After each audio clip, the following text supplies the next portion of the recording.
Sanibona bafethu uVanelo. So imatch elandelayo Orlando Pirates bayodlala against iOrbit College. Lapho ke sebeyodlala khona umdlalo wokugcina ngci. Uma nqobo le game kumele bayiwine le game ukuze ke bayithole iBetway Premiership. Ukuze bayiwine iBetway Premiership kumele bayiwine le game le. It's a do or die, uwona wafa ke lo. So lana ke kule video engizoyishaya ngizoshayelana prediction yami. Ungayigxeki ke i-lineup yami.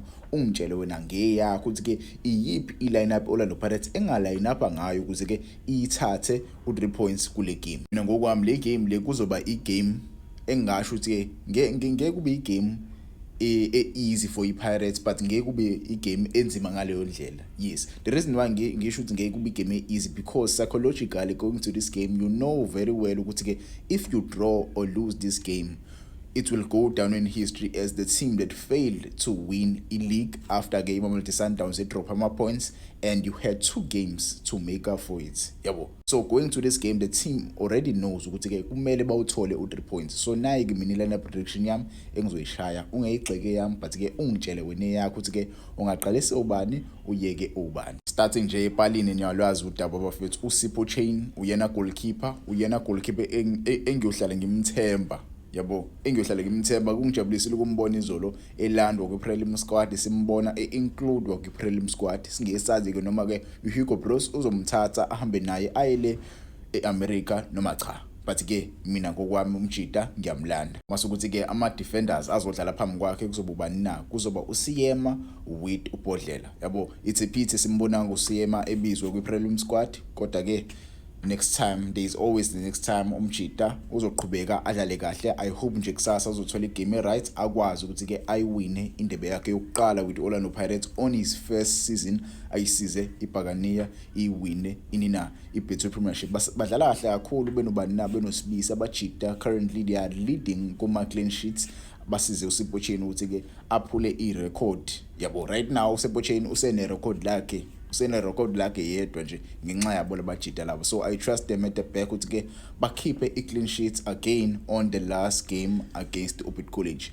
I know Orbit College they will need 3 points and futhi ke bazodinga iphuzu. So I would see Orbit College ngokwami Orbit College ngezihlasele kakhulu. So la abajida noma bangasala babili emuva. Yabo mase ukuthi ke ama wing backs ayiphambili with ama numbers because we need 3 points in that game. Mase ukuthi ke ama wing backs you know the story niyalazi udaba bafethu ama wing backs Orlando Pirates okusibelebele with uDion Hotto abajida bayawazi umsebenzi kumele bawenze against the Orbit College. I really like usibelebele indlela ayimisela ngayo and kwi game yakusasa I think usibelebele uzophuma nalo igoli.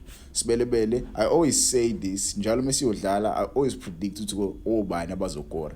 Yabo in the last 5 games ngina ku predict ukuthi obani abazokora and kusasa I see usibelebele breaking the deadlock. I see usibelebele ko yena umdlalo oqala ozokora kusasa ozoyisiza Orlando Pirates ukuthi ke ibe ne momentum because mina ngokwami I feel like Orlando Pirates once yakora kuqala ilapho khona siqala khona sidlale kahle.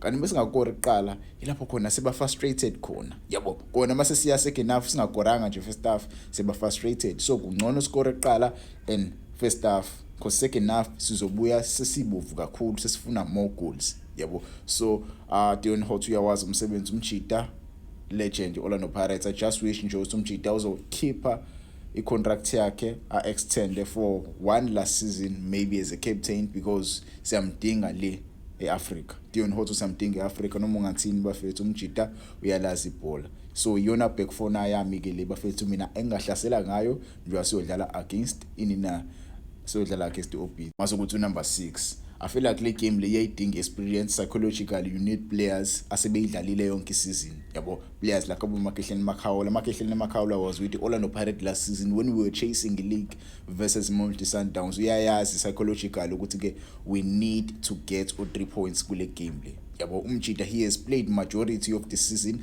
and noma kuthiwa unayo injury ekhona currently umjida kumele sim-introduce adlale mhlambe adlale leyo first half leyo mebona ukuthi uyalimala ke simkhiphe sifake umunye umdlali second half azodlala ku position yakhe because we need players like abo Makehleni Makhawula abazoba ne-authority kulesa sisu lesana abadlali beOrbit bangasibossi around in that midfield. We need players who are going to command yabo bakwazi ukuthi baba ma leader. We need players each and every position epalini sine leader, ku defense sine leader, nasesiswini kumele sibe ne leader, na up front we need leaders, yabo. Masuthi abadlali abazodlala phambi kwakhe kuzoba nina, kuzoba Talente Mbatha with Mofokeng.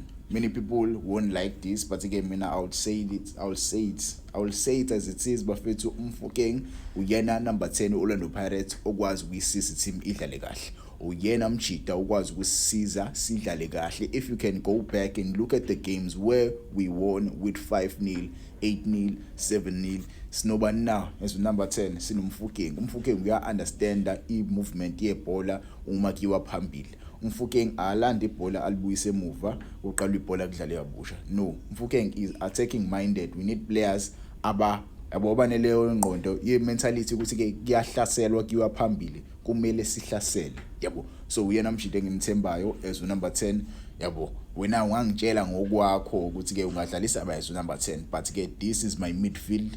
Abajita baya understandana indlela abadlala khona, yabo, banaleyo connection le ngakwazi ukuthi ngiyichaze. So this is my lineup so far. Sebo Chains, BCCM, Masbelebele, and Dion Hort. Masokuthi number 6 kububa Nama Khihleni Makhawula, Talente Mbatha as number 8, Masokuba Mofokeng as number 10. I don't need to speak about Talente Mbatha. Uyawazi umsebenzi wakhe Mchita. He is one of the best number 8 sakhona in the league currently. Mekhona we always tend to do good. Masokuthi ke kuma wingers, kuma forwards ke bafethu abachita bayawazi udaba. Bayalwazi ke nabo udaba. Sibelebele uzomsiza osuna police lapha phezulu mase kuthi uDion Hoto asize bani nawo Tshepo Morem. Yes, I know Tshepo Morem bafethu sathana kubuya.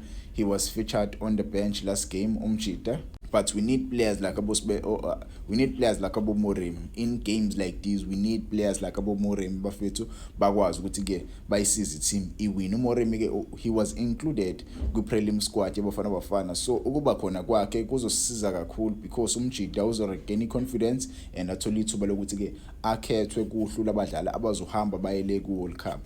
Osuna Police, I don't need to speak about Osuna Police. Mchita yawazi umsebenzi wakhe, same as Mofokeng and Talente Mbatha.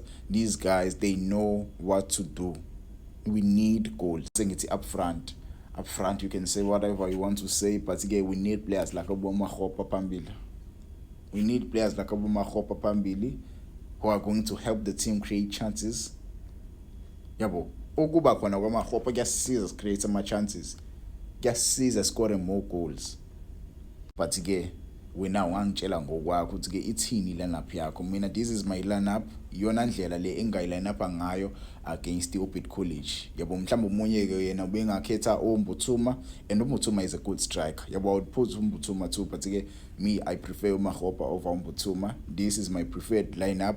Ungayixeki ngitshele eyakho kuma comments ukuthi ke wena ungayiline up kanjani, ibapha abadlali ongabaqalisa, ibapha ongezubaqalisa.